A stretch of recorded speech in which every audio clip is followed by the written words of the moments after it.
हे गौ माता आपकी जय हो। हे गोपाल आपकी जय हो। गोहत्या सदृशं पापं नष्टि लोके वरानने। ताडनं हिंसनं चापि हत्यस्य समर्थनं। हन्तुं संगं रक्षाणां च गोमांसस्य च भक्षणं। गोविक्रय चावधिकाय गोहत्या समं फलम्। गोमांसभोजिभिः सार्धं व्यवहारं करोतु या। गोहत्या कृतपापं तु सा प्रपोति दिने दिने। गोहत्या सदृशं पापं नष्टि लोके वरानले। ताडनं हिंसनं चापि हत्यस्य समर्थनं। हन्तुं संगं रक्षाणां च गोमांसस्य च भक्षणं। गोविक्रये च वधिकाय गोहत्या समं फलम्। गौमांसभोजिभिः सार्धं व्यवहारं करोतु या। गोहत्या कृतं पापं तु सा प्रपोति दिने दिने। सा प्रपोति दिने दिने। गौ माता की जय हो। गोपाल की जय हो।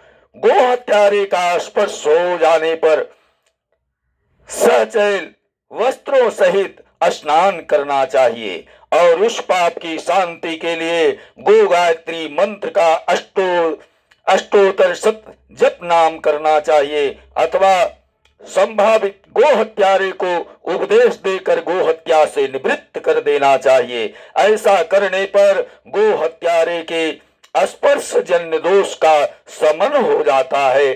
समन हो जाता है। हे महेशनि, विवेक ही मनुष्यों का धर्म मार्ग प्रशस्त करता है। गो हत्या से मानव का विवेक निश्चित ही नष्ट हो जाता है। हे देवेशी, विवेक नष्ट हो जाने से ज्ञान धर्म भी नष्ट हो जाता है और अज्ञान से धर्म नष्ट हो जाने पर काम क्रोध आदि विकार बढ़ जाते हैं। गो हत्या के प्रभाव से लोग क्रोध में आकर के एक दूसरे को मारने लगते हैं। हे वरानने, दूसरे के वैभव को देखकर ये ईर्ष्या करते हैं। दूसरे के दुख की कामना करने से ये हमेशा ही दुखी रहते हैं। हे देवेशी, पाप करने के कारण व्याकुल चित्त वाले ये व्यक्ति रक्षिता होने पर भी भय और चिंता से पीड़ित रहते हैं और इन्हें नींद नहीं आती।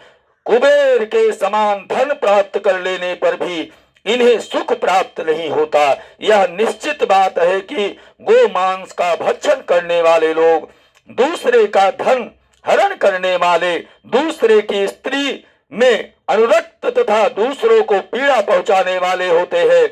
हे देवी, ऐसे लोगों का व्यवहार कपटपूर्ण होता है। वे प्रिय बोलेंगे, प्रिय चेष्टा करेंगे, किंतु उनमें छद भरा होगा।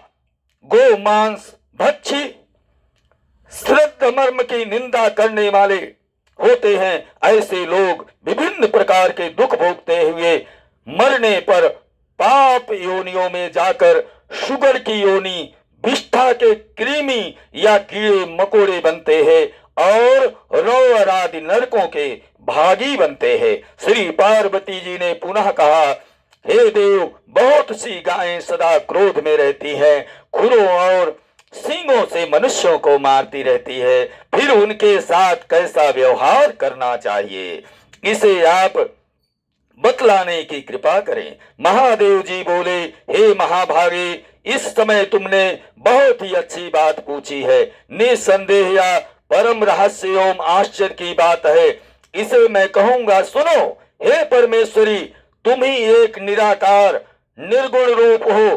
तुम ही साकार होती हो तथा सत्व रज और तमोगुण से विभूषित होती हो। इन्हीं 3 गुणों से तुम सगुण रूप धारण करती हो। भगवती सती गौरी सत्वगुण, पार्वती रजोगुण और कालिका तमोगुण है। वास्तु एकमात्र तुम ही परमेश्वरी हो। गाय भी तुम्हारे ही स्वरूप वाली है। इसी कारण सत्व रज तम इन तीनों गुणों से गौए भी युक्त है। इसीलिए हे वरानने, गौए भी सत्व रज और तमोगुण स्वभाव वाली होती है। इनमें कोई संदेह नहीं है। जो गौए सब प्रकार से सहनशील, स्वल्प से संतोष कर लेने वाली और पालन में सरल होती है, वो सत्व गुण वाली गौ माता होती है।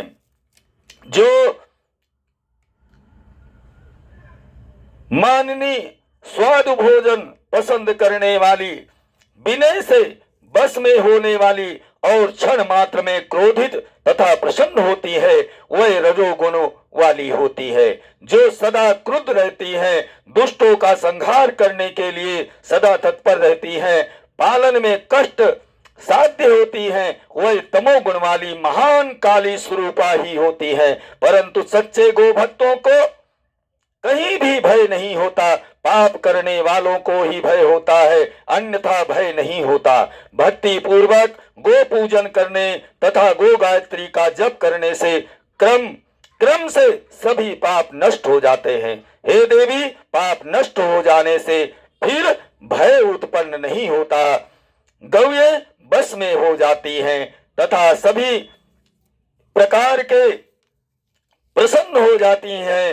हे देवी, ऐसा गोभक्त ही श्रेष्ठ गोभक्त है और वही यथोक्त फल प्राप्त करता है, यथोक्त फल प्राप्त करता है। बोलो गौ माता की जय। वृंदावन बिहारी लाल की जय।